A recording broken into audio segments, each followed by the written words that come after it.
All right. So, Wrestle Kingdom going down at the Tokyo Dome in Tokyo, Japan.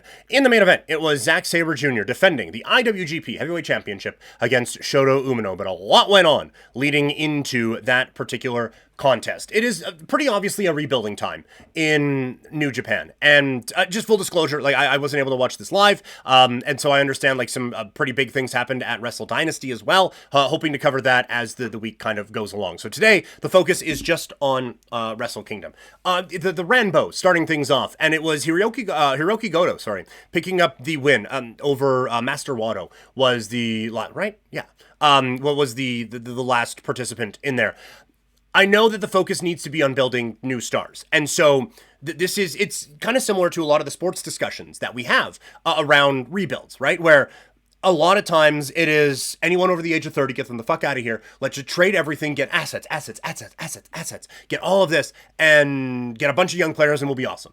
And I think with wrestling fans, when it comes time for a new era, so to speak, you go... quite frankly, the Vince Russo route, where, yeah, we just got to get young talent in there. Young talent always beating old talent. Anyone over the age of 35, they're losing every fucking match. 12-year-old kid, don't care. Beating a 35-year-old. Let's go. It can be a little bit too much sometimes. And so that's, I think that the direction you see a couple of times here tonight with New Japan actually makes quite a bit of sense with what they are doing. Goto is, for the recent memory, a fresh face in the title picture. He's also really, really good. He has this kind of air about him that he's one of those guys who I think passes the airport test that they talked about in WWE for all those years, where you would see him at the airport. It's like, that guy's something. You know? And yeah, like he is not going to be a long-term fixture of a rebuild, but I think he's actually a really smart pick to kind of elevate into the title picture while you have some of these young up-and-comers who are still finding their footing in New Japan, working their way toward the main roster. You have Goto, who still feels like a fresh face in the title picture. He'd have some good performances in G1s, threaten with a New Japan Cup, probably get a title shot here or there, but for the most part, he was someone in the tag team title picture or in the never open weight picture and stuff like that. He never really consistently broke through into the championship realm in the last 3 to 5 years, right? So it feels like a bit of a fresh face in the heavyweight title picture, whilst also being someone who is established, is a familiar name, and has the people behind him. And so while you are letting Tsuji and Umino and those guys, Narita and Oiwa, kind of build their way up, you get you have an established guy who people will pay to come see, who is going to be good at working with these kids and kind of elevating their style and elevating their stock. And you have this kind of established thing. So I feel like he kind of splits the difference very, very effectively. And so I actually, the more I thought about it, the more I liked it. Also, I will admit, I'm a Hiroki Goto fan, so maybe I'm just talking myself into it. The official opening to Wrestle Kingdom is a ladder match for the Junior Heavyweight Tag Team Championships. The first ever ladder match, they were saying, in the Tokyo Dome. At least that's how I remember them saying it. If I'm wrong on that, my bad. I think it was a really fun match. I think all 4 teams really put on a show. A couple spots that maybe could have gone a little bit smoother, but you're going to have that in high-flying ladder matches. But the one thing I will say, I don't think you needed a ladder match here. Like, we have had junior heavyweight tag team fatal 4-ways and whatever in the past, and it is like, you think of the Young Bucks, and I know that they'll come up when I watch Wrestle Dynasty, but you look at some of the more fast-paced junior heavyweight tag matches, and it is fast-paced, it is flying, it is razzle-dazzle, all this stuff, and it just felt like the ladders, in a weird way, almost slowed this match down a little bit, and so I don't know if you really got to fully showcase what these guys had. But in the end, I like TMDK winning this bout. I think they're going to be interesting as junior tag team champions, and the junior heavyweight tag division has certainly been lacking, I think, the last little bit. And so I think they're going to be a fun tag team to be at the top of it. But I thought all 4 teams were very interesting in this bout, and I think deserving of this spotlight.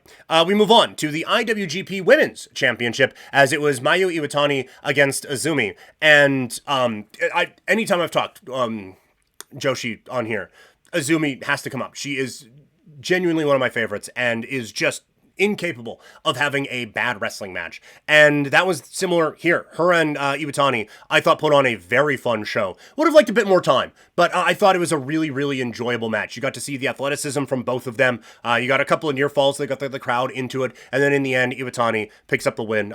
Truly one of the greats in kind of this era of women's wrestling out in Japan. And so again, I thought a good match for them, but you would like to see maybe a little bit more of a showcase going forward. Then it was the NJPW World Television Championship in what was, again, a very fun match. I thought everyone in this bout showed well that this was one of those matches where it feels like everyone who was involved is better for having been in that match. Like everyone in this match, Cobb, Oiwa, Narita, and El Phantasmo, all of their stocks raised for having this spotlight. And in the end, El Phantasmo coming back from cancer and winning the championship. It's an amazing story. It's an incredible moment. You feel just thrilled for this man who has gone through what has to be a terrifying journey to work your way through to that, not only just to survive, but to now be able to continue doing this art form that you love. And to do it at I would suggest high level. It's incredible, and it's an unbelievable story.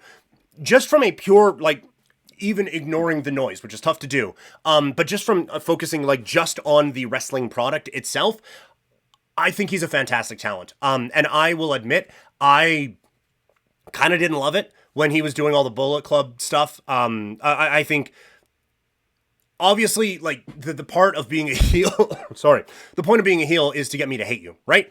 And so I would get actual hatred watching Phantasmo and Taiji Ishimori doing the stuff that they would be doing in Bullet Club and House of Torture and all that. But it wasn't from those dastardly heels. It was God damn it, these guys are better than this. Why are we still doing all the same stuff? It feels limiting for these characters. And maybe that's the 2025 way of being a heel, is that we know you're too talented and you're being held back. And gosh golly gee, that's frustrating. But it doesn't make me want to watch you more.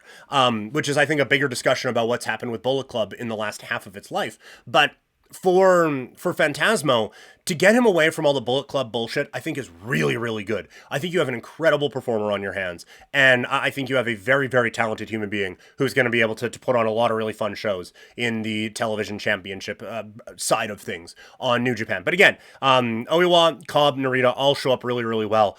Bullet Club, you get the Bullet Club stuff, but it was at least minimal in this, and so it wasn't too offensive as this bout went along. Can't necessarily say the same for the next match, as it was Hiroshi Tanahashi against Evil in a murder lumberjack murder match where I think I was having a difficult time, and I will admit I haven't followed New Japan in the last little bit. As I said, kind of leading into this, I want to watch more of it. I enjoy it every time I do. It was just a lot of things came up over the last little while and wasn't able to follow it along. And so I missed some of the stakes, but I gathered that Tanahashi was going to have to retire and maybe cut his hair if he lost this match. So that was a thing. The big build is Tanahashi toward Wrestle Kingdom 20. But it's obvious, like they said at the beginning, that this is a guy who has had, it's close to 3,000 matches. And he is one of the great performers of all time. He looks every bit like someone who has had 3,000 wrestling matches in their life, right? Like, it is not the same. And so you knew that this was going to be a lot of the Bullet Club smoke and mirrors stuff. And it's just not entertaining. And it just took the crowd all the way out of it. And it's like, if you're going to have the evil House of Torture, Dick Togo, Dick Togo, sorry, till I watch listen to the Bruce Pritchard podcast. Dick Togo coming down with the chop thing on the thing. If you're going to do that, having it in a Tanahashi match, I think makes the most sense, because he can't just go out and give you a fast-paced 20 anymore, right? He can sling blade, high fly flow, and that's basically it. So you have to have all of that. It kind of sucks. The one good thing about it is, like, Oleg and Watto each get to have a couple of fun spots in it, so they get to be highlighted a little bit. The crowd got into the finish, though, at least, so maybe I'm just bitching for the sake of bitching. And then Shibata coming out after, and that really got the crowd into it. I think very interesting that he came out in an AEW sweater. I think there's a few things that you can kind of read from that, but not going to read too much into it anyway. And yeah, they're going to be having a match, or they did have a match at Dynasty. Then, Never Openweight Championship and the AEW International Championship on the line as Shingo Takagi takes on Konosuke Takeshita. This was a good, hard-hitting match, but the crowd really didn't seem into it.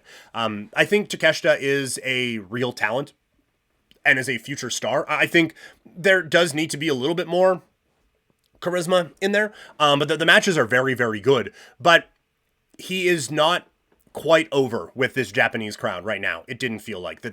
There was no heat to this match, and these are two of my favorite performers. I wasn't disappointed by the match at all. It didn't really feel like the crowd got all that into it. Takeshita does get the win, and then you get a face-off with Ishii, which got the crowd really fired up. And this was the other one where like Ishii has been around for forever, right? And he has been in the title picture at various moments, but again, not a mainstay in the championship picture. And so I'm not saying that he is going to be working his way into that, but this was another one where you have this guy who he's not going to be a part of the rebuild or anything like that for the new stars in New Japan, but you allow yourself to have him in the ring with some of the young performers, and that helps elevate everyone in that situation. So I think utilizing him a little bit more in New Japan in this upcoming year is going to be a good thing. Then we get a bit of a bummer. It is the IWGP Junior Heavyweight Championship match as El Desperado took on Dookie. This match was fine, and then Doki goes for the flying senton